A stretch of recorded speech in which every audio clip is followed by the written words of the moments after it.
Walay puas ang pagbangandam sa nagkariang ahensya sa Ragbean sa Davao alang sa umaabot nga Davraa Meet 2019.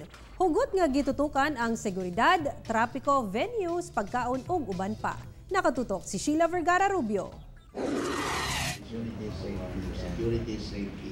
Makonsidera man sa Davao City Public Safety Command Center nga preparado na ang security plan alang sa Davraa Meet 2019.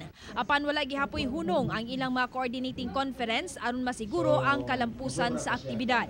Dili moubos sa 1,000 ka security personnel matag adlaw ang i-deploy sa mga venue. We have 1,500 plus. Hindi na nato siguro exact, although we have the exact number. Second day, 3,000 plus. Third day, 3,000 plus.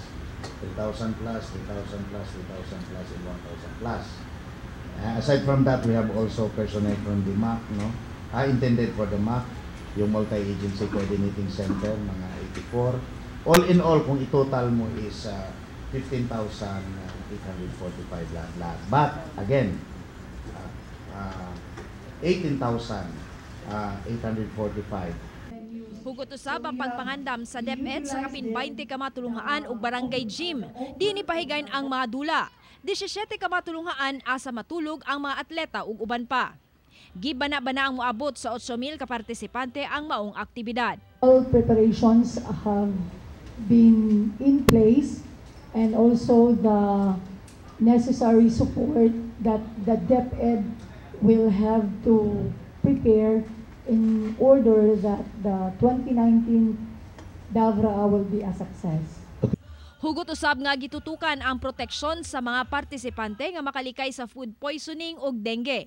Ipaniguro nila nga komportable ang mga tulugan niini. Been to a meeting to ensure that food or concerns about food or preparations of this are properly given emphasis and that these are taken care of by the respective concerned officials.